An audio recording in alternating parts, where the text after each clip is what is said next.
Hello, the MACKEM CABBIE here with the Sunderland FC Daily News on Tuesday the 4th of March.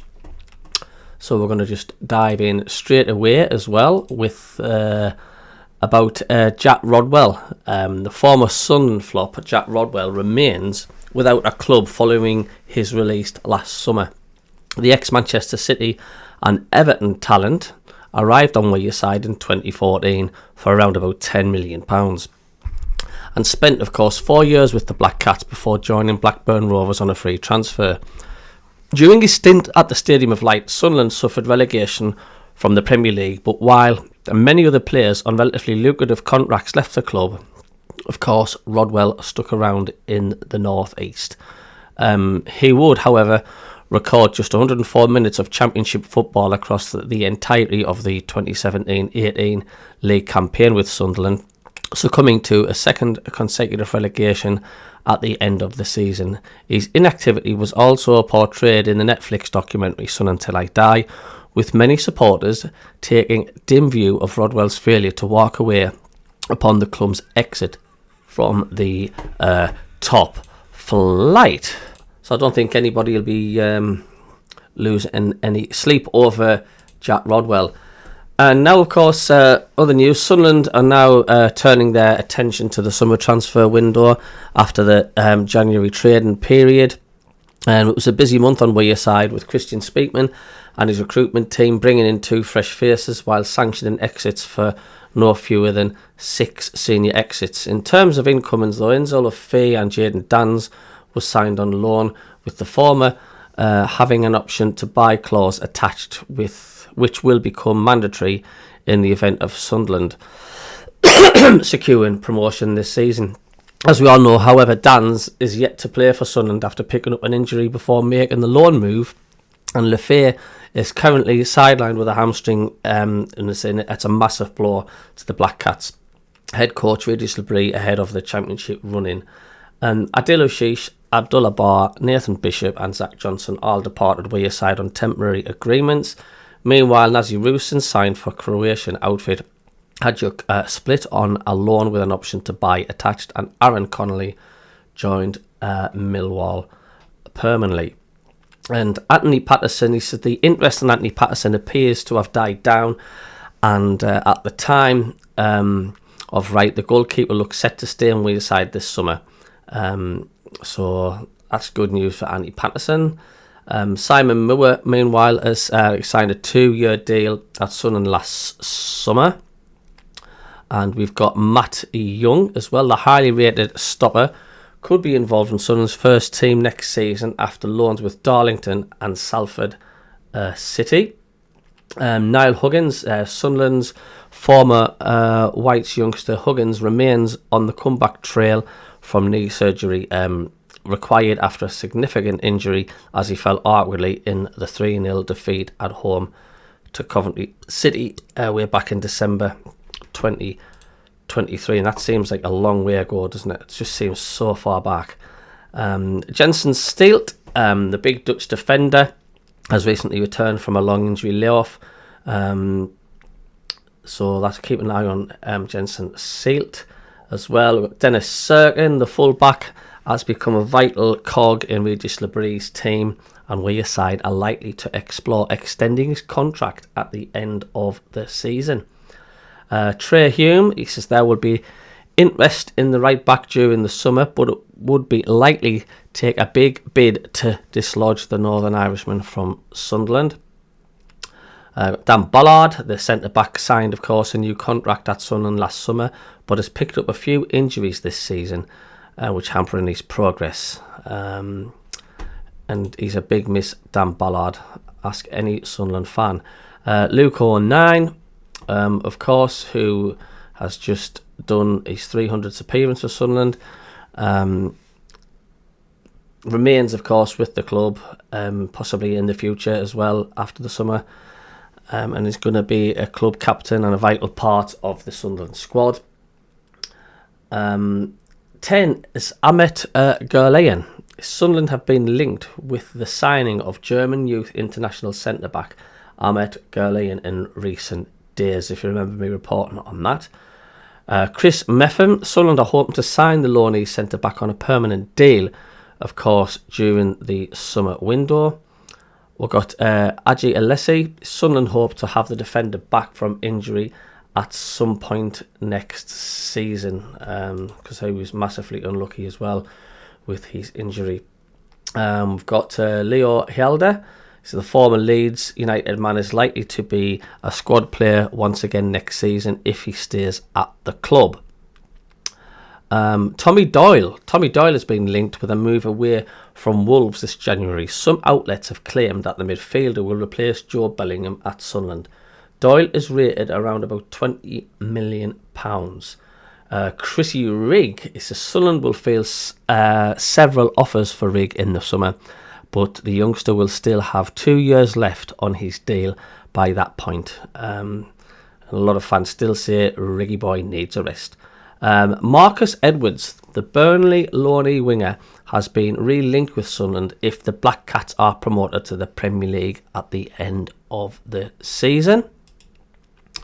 As we keep on going, we've got Dan Neil. Sunderland will be looking, of course, to tie down to a new deal for Dan Neil. A lot of fans are eagerly waiting that. He's been such an influential player for Sunderland, so we're yet to tie down a contract for Dan Neil, but he's been such a superb player for us this season. Enzo Lefebvre, as we all know, if Sunderland are promoted, they will sign Lefebvre on a permanent deal from AS Roma. As you know, he's currently injured. Alan Brown, Republic of Ireland international midfielder. Brown had been out since November, having fractured one of his bones in his leg, but the 29-year-old is now fit and ready to play. Milan Elesic, the midfielder, signed a long-term deal at Sunderland during last summer's transfer window, of course, and I think there's a bright spark there. We need to see more of him, a lot of the Sunderland fans are saying on that one. Romain Mundle, the former Tottenham winger, is now back fit after an injury. Of course, some say he's doesn't seem to be back to his fully fitness and his speed, but that's understandable, the length of time he was out. Ian Poveda, the former Leeds United and Sheffield Wednesday attacker, signed a 3 + 1 year contract at Sunderland last summer, and he's not the fans' favourite at the moment. Not many people get excited when he comes on, which is a shame. Patrick Roberts, who's been up and down this season with form, he says the attacker is under contract at Sunderland until the summer of 2026.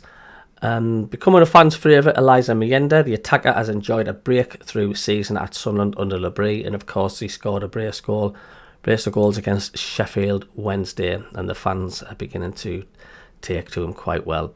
Just as they are with Wilson Isidores, of course, Sunderland managed to sign the French striker on a permanent deal in January, following his initial loan move, and he's becoming a bit of a legend on Wearside.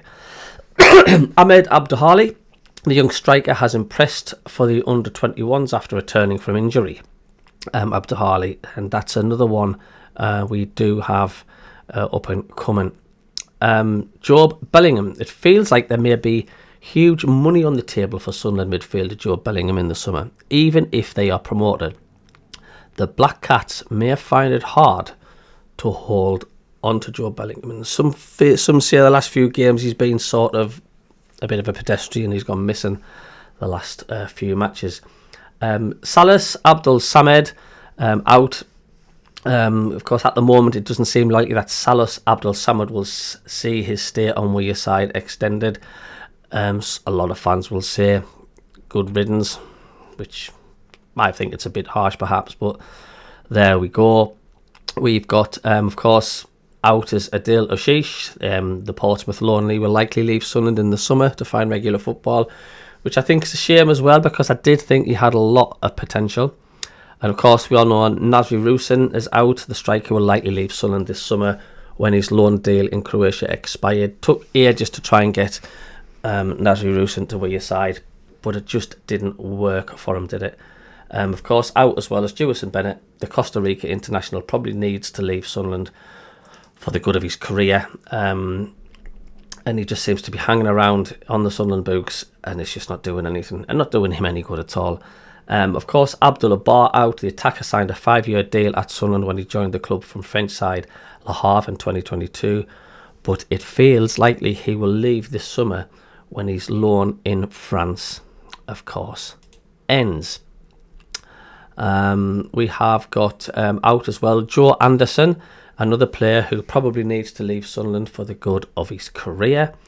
Tommy Watson. It feels like Brighton could push once again to sign Sunderland winger Tommy Watson in the summer. Watson in a big money deal after the Premier League club showed an interest during the past 2 transfer windows, and of course we're eager to get Watson back. Out Jayden Danns. We all know the situation with Jayden Danns. The Liverpool loanee is expected to return to his parent club in the summer after joining Sunderland on loan and still yet to kick a football. A lot of fans saying that is an absolute farce. We've got some more news as well. Ex-Sunderland, Leeds United and Crystal Palace free agent handed interesting new role. The former Sunderland and Leeds United striker has taken on a new role as he searches for another club. Former Sunderland man Connor Wickham has bagged a new role as the 33-year-old searches for a new club. Wickham spent 4 years at the Stadium of Light with loan stints at Leeds United and Sheffield Wednesday in between after joining Sunderland from Ipswich Town in 2011 for $8 million. The transfer not only broke Ipswich's record for a player sold but also set the record for the highest transfer fee paid by a Premier League club at the time. The former England youth international scored 15 goals in 91 appearances for Sunderland before moving to Palace on a 5-year deal in 2015 for an undisclosed fee. Reports at the time suggest the deal could rise to $9 million, bringing the total transfer fee spent on Wickham throughout his career to around about $17 million. Wickham, of course, agreed a short-term deal contract with Charlton Athletic last March, joining under former Sunderland boss Charlie Methven as the Addicts aimed to strengthen their attacking options under Nathan Jones. The 31-year-old, who had previously played for Crystal Palace, netted once in 4 league appearances for the club before being released in May. Since then, Wickham has remained a free agent but has been training with Watford's under-21 side to keep fit. So that's what's been going on with our former player. And could a front 2 combination of Wilson Isidore and Elijah Mienda work wonders at Sunderland? Sounds red hot, doesn't it? And of course, fans have been saying to get them linked up for days, haven't he? He says, Jeff says, especially against lower league teams who will dig in, gives 2 central defenders something to think about. Tom says, loads of fans have been saying this all season.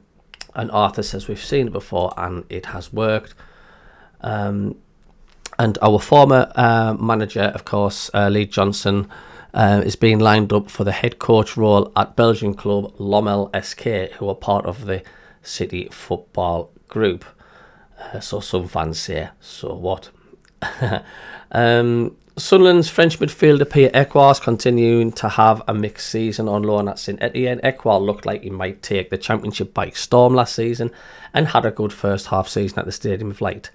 The 23-year-old played 40 games in the second tier, scoring 5 goals and grabbing 2 assists. He has featured 19 times in League One, scoring once, but Etienne are struggling in the relegation zone with 11 games left to play. Elijah Mienda has been one of the standout players at Sunderland this season, and it hasn't gone unnoticed. The forward has managed 6 goals and 5 assists from 27 league games this season, and it includes a brace in the Black Cats' last 2-0 win over Sheffield Wednesday. Hoy Aragon say the 19-year-old continues to shine at Sunderland, and that has seen him arouse the interest of several Premier League clubs. European clubs are also closely following. And how a potential £70 million Real Madrid transfer could impact Sunderland during the summer window. Real Madrid are reportedly keen on a deal for Crystal Palace and England man Adam Wharton, which could have implications for Sunderland in the summer. Reports suggest that Real Madrid could come in with huge money in the region of £70 million for the midfielder, but could also face competition from Manchester City and Liverpool. Wharton's potential departure, however, would leave Palace with cash to spend and a hole to fill in the team. Recent reports have claimed that Sunderland duo Joe Bellingham and Chris Rigg are part of a 3-man transfer shortlist drawn out by Premier League outfit Crystal Palace. So on this day, in 1939, Sunderland took on Manchester United at Roker Park, was mounting about the future of long-serving manager Johnny Cochrane. So 1939, Sunderland take on Manchester United at Roker Park. And I think that's about it. We're on about now Sunderland's next 3 fixtures and how many points would Sunderland expect to get. We've got Cardiff at home, Preston at home and Coventry away. So be interesting what you put in your comments on that one, how many points you think. 9 points required to keep on pushing. There we go. So there we go. That is also, there's another bit of news as well. Like Jack Clark was shocked, former Sunderland player was shocked that he didn't get to take a penalty in their penalty shootout defeat in the FA Cup, a match against Nottingham Forest.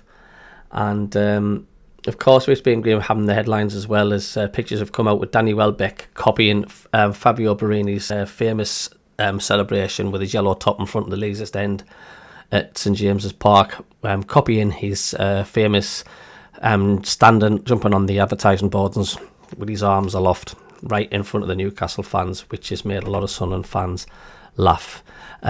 Joe Bellingham and Chris Rigg have been named the North East Footballers Writers Association Young Players of the Year, and of course a massive well done to you guys. So there we go. That's a bit of news today, isn't it? So that's the daily news for today, and enjoy the rest of your night. From the MACKEM CABBIE, we'll see you later.